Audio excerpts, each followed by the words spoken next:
네, 이번엔 애널리스트 코너고요. 자, 앞서 말씀 예고를 해드린 대로 오늘 완성차 쪽, 자동차 쪽 얘기 좀 들어보기 위해서 유진투자증권 리서치센터 이재일 연구원 나와 있습니다. 어서 오십시오. 안녕하십니까? 자, 요즘 뭐 실적을 따라가는 시장 분위기가 아니라서 좀 흥미롭진 않은데 네. 자, 그래도 자동차 산업 6월 판매량을 먼저 좀 살펴봐야 될 것 같습니다. 현대차 6월 판매는 증가를 했다고요? 내용 좀 알려주시죠. 6월 판매가 전반적으로 현대차도 그렇고 기아도 이제 판매가 양호했습니다.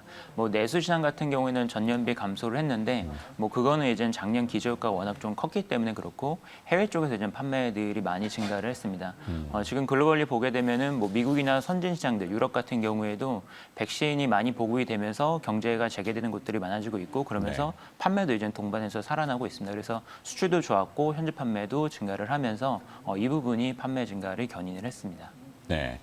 자, 일단은 백신 보급 속도와 또 자동차 완성차의 판매량 증가는 무관하다고 할 수는 없겠군요. 그렇죠. 네, 경제가 일단은 완전히 지금 다시 뭐 변이 때문에 좀 그렇긴 합니다만 이건 봐야 될 것 같고. 자, 6월 완성차 5개사의 해외 수출이 크게 증가를 했다고 이제 데이터가 나왔는데요. 국내 자동차 기업 해외 판매 호조는 하반기에도 과연 이어질 것인가? 네.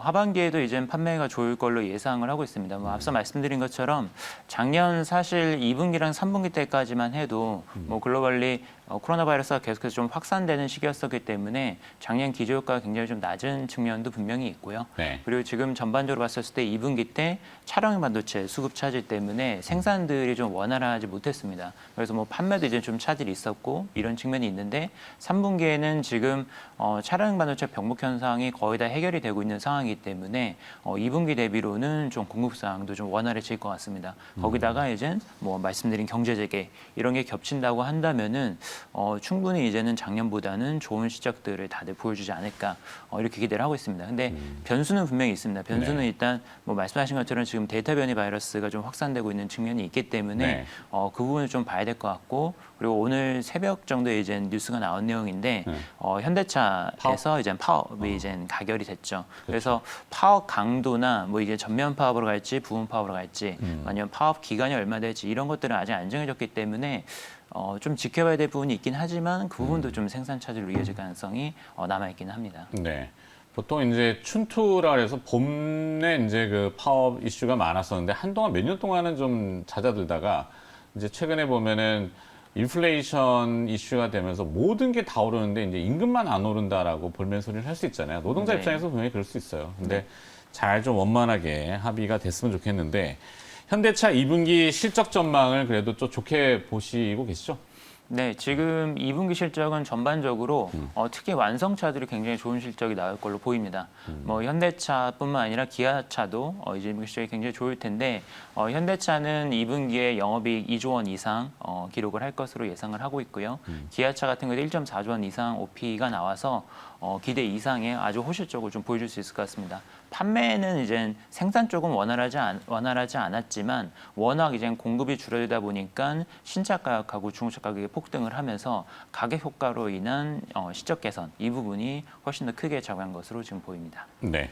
자, 오늘 앞서도 몇 번 다뤄드렸습니다만 이제 K 배터리와 관련된 오늘 행사 크게 있는 걸로 알고 있고 여기 이제 전기차 이슈도 있을 것 같은데 친환경차라고 표현을 해도 되겠죠? 네. 네. 판매 실적은 최근에 좀 어떻든가요?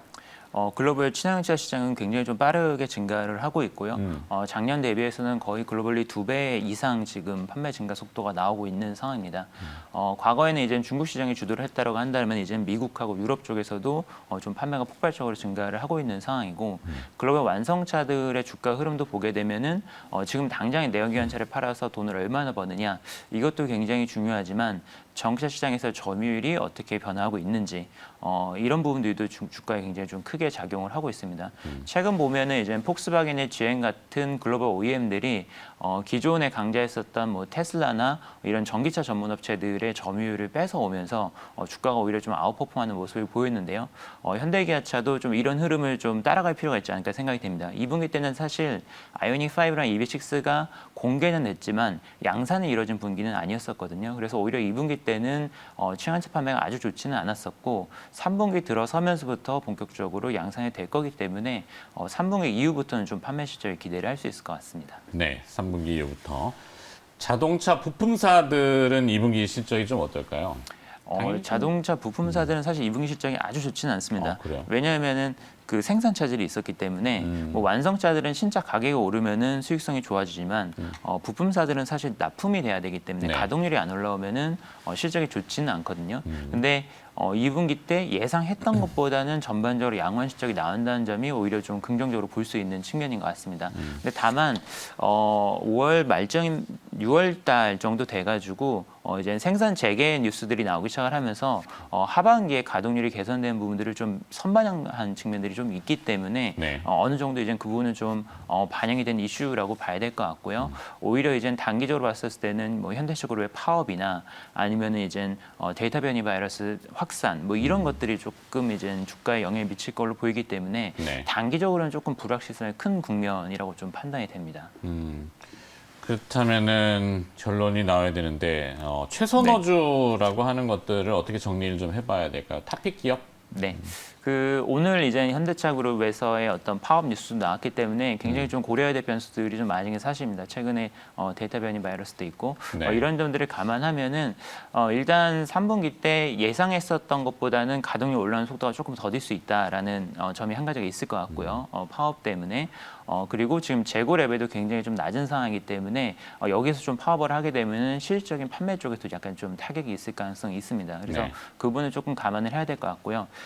다만 이젠 경제가 재개가 되게 되면은 이제 AS 부품에 대한 수요 아니면은 타이어 교체 수요라든지 이런 차량을 운행함으로써 필요한 부품들이나 제아대 같은 경우에는 정상적으로 판매가 되게 됩니다. 생산이나 이제 판매가 안 되더라도 그런 점을 감안을 했을 때에는 조금 더 이젠 보수적으로 이제 좀 방어적인 포트폴리오를 가진 기업들이 유리하다라고 판단을 하고 있기 때문에 AS 부품 부분을 가지고 있는 현대모비스 최근에 이제 주가도 상대적으로 좀 덜 오른 측면이 분명히 있고요. 네. 그리고 교체 타이어 수요를 기대할 수 있는 넥센 타이어 같은 업체들이 상대적으로 낫지 않을까 이렇게 좀 판단을 하고 있습니다. 신발 갈아 신을 때가 됐군요. 네, 넥센 타이어. 네. 그 차량용 반도체 쇼티지 이슈가 계속 회자됐었는데 그건 좀 많이 해결이 됐던가요? 단기적으로는 좀 많이 해결이 됐고요. 뭐 6월 말부터 이제 증상 물량들이 공급이 되면서 좀 해결이 됐는데 네. 약간 좀 구조적인 이슈도 이게 분명히 있습니다. 전기차 같은 경우가 특히나 이제 차량 반도체가 많이 소요가 되고 또 이제 전장 부품들도 차량 반도체를 많이 수요가 늘어나기 때문에 그런 부분들은 이제 앞으로도 계속해서 좀 완성차에서 설계 변경이라든지 뭐 여러 가지 방안들을 통해서 대응을 해야 되는 이런 좀 구조적인 변화가 더 크다라고 좀 봐야 될 것 같습니다. 네. 어제 그 차량 전기차인가요? 뭐 반도체 조감도를 한번 어디서 본 것 같은데 엄청나게 많이 들어가더군요. 일반 내연기관차 대비해서 2배 정도 코스트가 2배. 들어간다라고 저희가 얘기를 합니다. 네. 그리고 요즘 보면 또 UAM이라는 이슈가 많이 있잖아요. 이 차량 완성차라는 게 위로 뛰면은 사실은 그 UAM이 그쵸. 되니까 네. 그 부분은 조금 어떨 것 같아요. UAM 같은 경우는 사실 사업이 지금 뭐 아주 본격적으로 이젠 뭐 상용화가 되거나 매출화가 되기보다는 어떻게 보면 시험 단계라고 좀 볼 수 있겠죠. 기술 개발을 하고 있는 단계고 현대차도 2028년도부터 UAM 서비스를 본격적으로 하겠다라고 좀 얘기를 하고 있는 상황입니다. 근데 네. 최근 시장 분위기를 보면은 당장 매출이 발생하는 것뿐만 아니라 미래 기술의 가치를 굉장히 높게 평가해주는 분위기이기 때문에 그쪽으로 계속해서 자본이 투입되고 있고 그리고 기술 개발이 되고 있다라는 점이 좀 호재로 좀 작용을 하고 있지 않나 좀 이렇게 판단이 됩니다. 네. 좀 소통이 원활했으면 좋겠습니다. 도로 막히면은 참 그것만큼 피곤한 일이 없더라고요. 자, 오늘 완성차와 그다음에 탑픽 기업까지 또 완성차 업종과 관심 기업까지 또 들어봤습니다. 자, 유진투자증권 리서치센터 자동차 애널리스트 이재일 연구원이 수고를 주셨습니다. 고맙습니다.